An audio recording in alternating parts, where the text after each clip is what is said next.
MP Veluchamy அவர்களுடைய பணி சம்பந்தமாக நல்ல அபிப்பிராயம் இருக்குது. அதே சமயத்தில் சில விமர்சனங்களும் இருக்குது.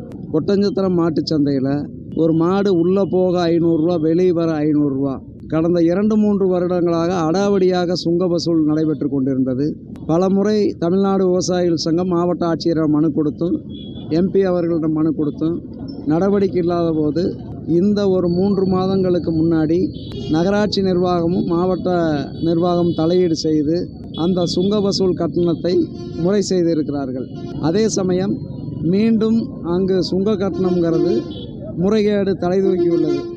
இதில் எம்பி தலையீடு செய்ய வேண்டும். அதேபோல் கள்ளிமந்தயம் பகுதியில் சிப்காட் கொண்டு வருவதற்கு கடும் முயற்சிகள் நடந்தபோது தமிழ்நாடு விவசாயிகள் சங்கம் இப்பகுதி விவசாயிகளை அழித்து, விவசாயத்தை அழித்து தொழில் வளர்ச்சி தேவையில்லை, கண்ணை விற்று சித்திரம் வாங்க தேவையில்லை என்று கூறிய போது எம்பி வேலுச்சாமி அவர்கள் தமிழ்நாடு விவசாயிகள் சங்கத்தினுடைய கோரிக்கையோடு ஒன்றிணைந்து அந்த பகுதியில் சிப்காட் வராமல் இருக்க வழி செய்தார்கள்.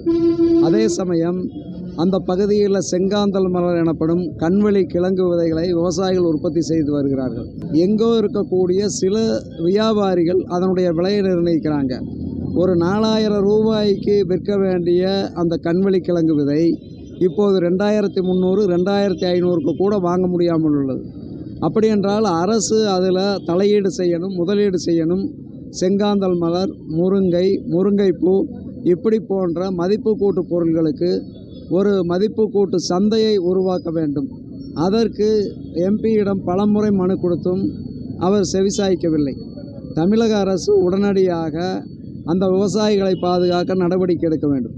பொதுவாக விவசாயிகளுக்கு போதிய வருமானம் இல்லாத போது அவர்களுடைய விளைபயிர்களுக்கு, விவசாய விளைபயிர்களுக்கு உரிய விலை கிடைப்பதற்கான ஏற்பாடு செய்வேன் என்று பலமுறை வாக்குறுதிகள் கொடுத்திருந்தார்கள் எம்பி அவர்கள்.